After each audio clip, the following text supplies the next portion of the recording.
All right. So to continue the discussion on coal, my first series of questions really apply to outcome 2, key objective 2.3 on page 51 of the business plan, which is what my colleague from Calgary Glenmore was just talking about, this new coal policy and like modernizing Alberta's coal legislation. I agree that that needs to be done. I think a 1976 coal policy is probably too old.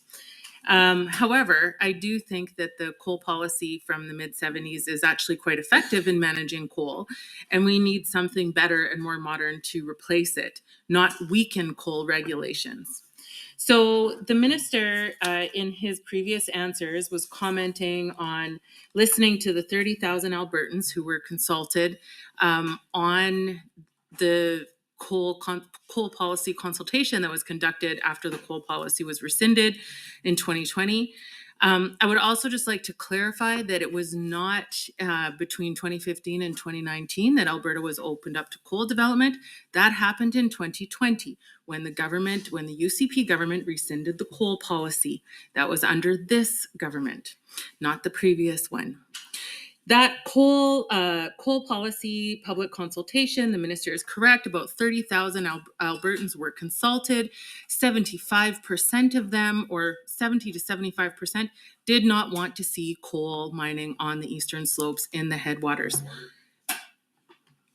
Once again, Mr. Chair, the 23B speaks to matters other than the question under discussion, which is, again, estimates.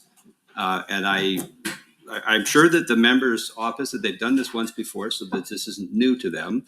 But the members opposite recognize that they're talking about policy versus talking about the estimates. This is something that would be more appropriate for question period versus estimates, but they continue to go down this path. Mr. Chair, I do believe that this is a point of order in this under 2023B. Mr. Chair, the estimates under consideration are well known, and the member opposite knows that they include the strategic plan as well as the business plans. And the member very clearly referenced and refers to outcome 2, key objective 2.3 on page 51 of the business plan. We are talking about the business plan. We are considering the questions under consideration by this committee. If the member is unhappy that coal happens to be part of the energy industry's remit, then perhaps we can make sure that there's no coal mining in the Rockies. Other than that, Mr. Chair, this is not a point of order. This is a legitimate item of debate, and this is on topic. Thank you. Go ahead. Thank you, Mr. Chair. I'd like to actually add, can I add to a point of order C as well? Because this is repetition is what we're also seeing. It's going to be a separate point of order. Call after. Thank you for the clarification, sir. So with that, regarding the first aspect there, thank you for the reminder as to what aspect of the business plan that you're referring to. Just please continue to provide us with reminders as to what you're referencing. Just maintain that with the budget and the business plan, please. Thank you, Mr. Chair. Moving on, this objective 2.3 says... So I'd like to call a point of order on this as well. Point of order C, I'd like to also go 23C, thank you. I'd also like to speak on 23G as well. And we also can move into 23I as well. So where we're hearing is the grassy knolls, and that's fine. But it's repetitive. The minister's already answered this question. And yet we keep hearing the same question over and over and over again, even though the minister's answered the question. And we're also hearing items that are before the courts, which I know is out of bounds when it comes to this. And on I, they're making they're falsely implying that minister has done things that he hasn't done. So, Mr. Chair, I'd like to move on to the estimates to this budget, because it seems like the opposition is trying to make this into question period which it is not. Mr. Chair, the member well knows that even in arguing a point of order, it is not appropriate to refer to a member on in this committee as having told a falsehood. And so I just want to make sure that that is made clear. While the member has thrown various different clauses against the wall, like spaghetti, to try and see what sticks, the fact of the matter is that the government is doing something unpopular here, and the minister, whether the minister has answered the question or not, is a matter of debate. Answers can be clear, they can be less clear, they can be fulsome, they can be less fulsome. And while it is not my job here arguing the point of order to argue about whether the minister has appropriately answered the question or not, I think that it is fair that that be left as a matter of debate, and that if there are aspects of the minister's answer that are unsatisfying to the people of Alberta, that we are here to represent them too. And they deserve a place in this room. So this is not a point of order. This is a matter of debate, and I would encourage the members to pay attention to it, because I think that robust and lively debate about the policy direction and the budget estimates specifically, and the business plans and strategic plans, adds value to the people of Alberta.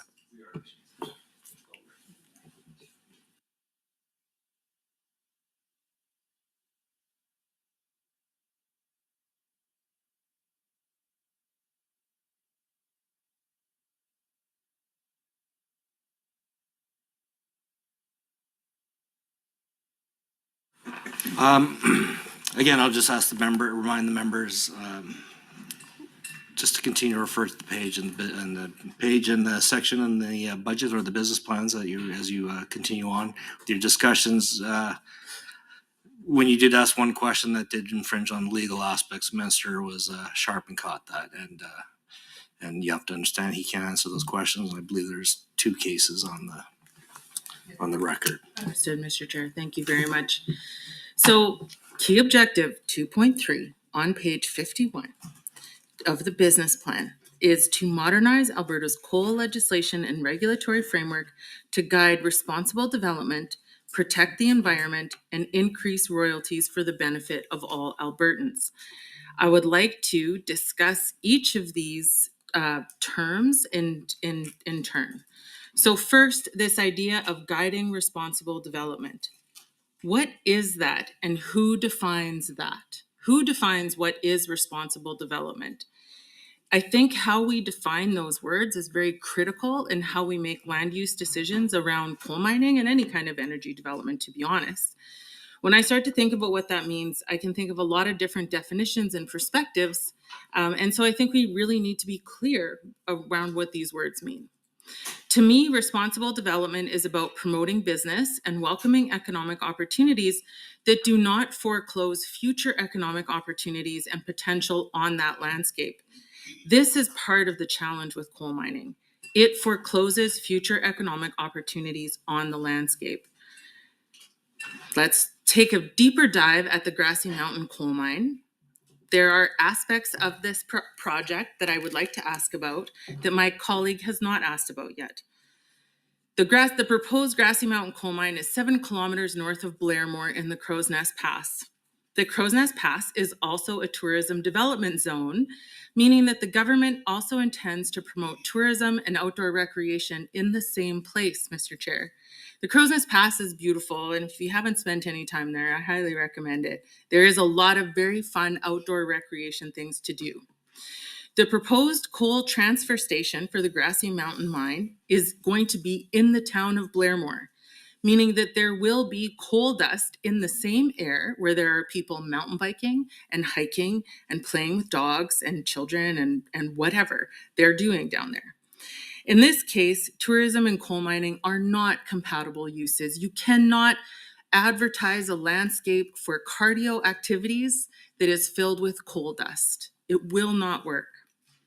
The Grassy Mountain mine will last about 20 to 25 years and will employ maybe a few hundred people.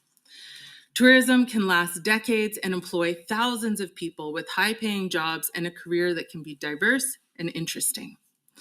Does the minister, through the chair to the minister, is coal mining a responsible development for the Crow's Nest Pass? The minister has said he's listening to Albertans. I am not convinced of that, Mr. Chair, because Albertans, I think, have been quite clear about how they feel about the Grassy Mountain mine. The second part of this objective is around protecting the environment. The environmental impacts of coal mining are well understood, but here's some highlights. Coal tailings pollute water sources with selenium. Selenium cannot be effectively removed from water once it is introduced. And there are 4 studies that the minister has referenced in previous media, or the Minister of Environment and Protected Areas has referenced, that actually show that selenium levels remain above guidelines for decades after reclamation. Legacy Coal Mining Impact Study found that selenium levels were above guidelines for 40 years. Mountaintop removal research documented widespread contamination across ecosystems, and a transboundary atmospheric pollution study showed that contaminants can cross even the continental divide. With the scientific evidence that selenium contamination can move between watersheds, between groundwater and surface water, and even through the atmosphere, selenium can cross the continental divide and contamination can persist for decades. Does the minister, through the chair to the minister, is coal mining in our headwaters of the eastern slopes responsible, or that protecting the environment can be accomplished within the context of this development? The third part of this objective is around increasing coal royalties, which of course I agree with.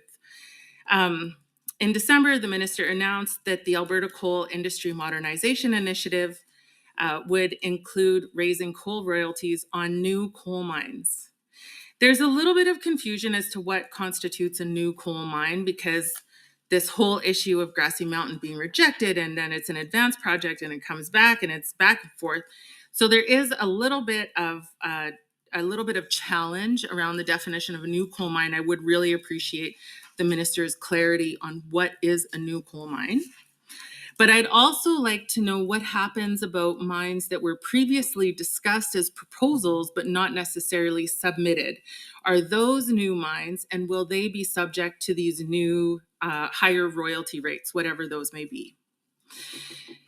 In page 80 of the government estimates, rental and fees and coal royalties are estimated to go down this year from a forecast of 160 million, which was budgeted at 209 million. And so there's already a little bit of a discrepancy there.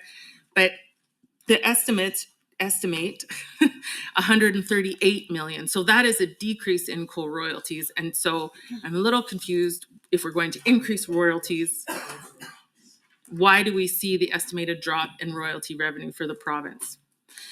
Does the royalty revenue consider that coal mining is a relatively short practice, 20 to 25 years, and that other sources of economic revenue may be more long-lasting?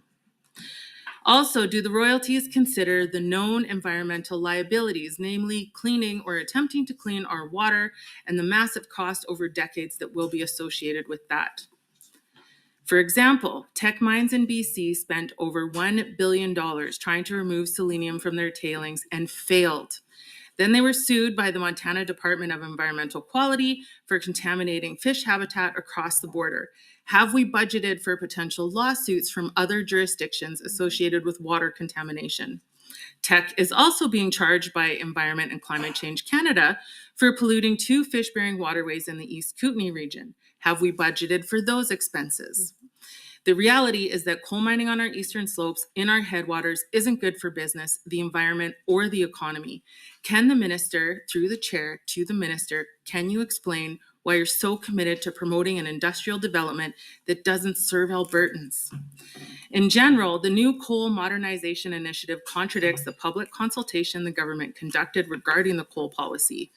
Analysis shows the economic benefits will be overshadowed by the costs associated with reclamation, negative impacts to water, air, and wildlife, and displacement of tourism and ranching. Through the chair to the minister, is industrial development of coal more important than the economic success of tourism and ranching? On January 23rd, Montem Resources sent a letter to the CEO of the Alberta Energy Regulator asking for reconsideration of Ministerial Order 003/2025, which defined a coal policy area. This is the ministerial order that explicitly states that no new open pit coal mines will be prohibited in the coal policy area. Montem goes on to say that the only technically and economically viable option for their coal project near Coleman is an open pit mine. And the government says these kinds of developments cannot be considered by the AER. Therefore, Montem's coal mine cannot be considered by the AER. Is the minister, through the chair, is the minister actually saying no to coal mining on the eastern slopes by banning open pit mining? Minister, you have 4.5 minutes. Thank you, Mr. Chair, and thank you, members. You asked what the people in Blairmore and other rural areas in Alberta are looking for down there, I think you said. They're looking for jobs, in my opinion. And I kind of found it interesting that you seem to criticize the government for not getting more royalties, but at the same time, I hear your message loud and clear: don't do any coal mining anywhere, and instead we'll buy our laptops and our chips and our precious metals from China and get them to manufacture it and control it. That's what I'm hearing loud and clear. My understanding is China's opening new coal power plants like every week, every 3 weeks, a new one. I'd like to see our natural gas be sent over to China so that we have the opportunity to displace all that coal. And I think that's a great opportunity. And if you got on our team and helped us do that, we might be able to do that, get some pipelines in the ground to the West Coast and try to get some of this clean energy to the rest of the world. I would like to see that. That would be a great opportunity. But speaking of coal lawsuits, I just want to be very clear. I can tell you have one cross-examiner in the room, but established Canadian law says that if an asset is expropriated by a government, fair compensation is required to be paid by that government. So I just want to let that sink into everybody. And I also want to point out something that's very important to me if anybody's listening to this conversation tonight, which I hope Albertans are, that if they're concerned, they now recognize that this government is taking this issue very seriously, the matter of coal. So if you're looking for more information on coal or coal royalties or the legislation, the reporting requirements and online services that can be found, please go to alberta.ca/coal.aspx. And if you're looking for information on coal leasing and maintenance, that can be found at www.alberta.ca/coal-leasing-and-maintenance. Because there's a lot of misinformation going around, and I want people to know that we're going to take care of the environment. We're going to protect our waterways, our headwaters. We're going to protect our species, and we're going to protect people. And that has been the priority by this Premier to me, and we are going to make sure that we do that.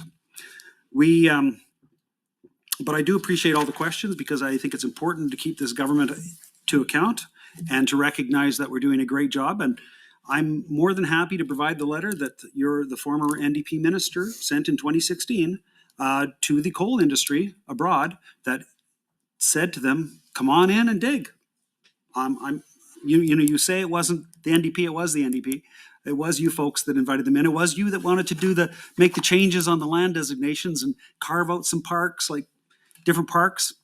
Yeah, it was, looking back, you can always see things more clearly. And I think the NDP government definitely did a very bad job of that and sent some very bad messages to the international community. But you also had a question earlier about unpaid oil and gas taxes. And I think, first of all, we understand our partners, the municipalities, and why they're so frustrated by overdue property taxes owed by some oil and gas companies, the majority of which pay huge royalties, huge amounts of taxes, and pay it on time when they're supposed to. Most do, like most good companies do. The vast majority of companies operating in Alberta's energy sector pay their local property taxes, and the government expects them all to do so. And when they don't, we have mechanisms to encourage them to do so, and we will do that. And that's why we work so well with the municipalities and the RMA and others to get that done. And can we do better? Absolutely, we all can. But about 1.5 to 1.6 billion in municipal taxes are paid by the energy industry. So roughly 50 million in unpaid taxes a year is frankly not a giant problem compared to how much is paid in municipal taxes and how much is supported in local communities around our province in rural Alberta primarily. But that said, it can often be a very serious problem. That's it. That concludes the first portion of questions for the official opposition. We're now going to move to 20 minutes for the government caucus members and the minister. Who will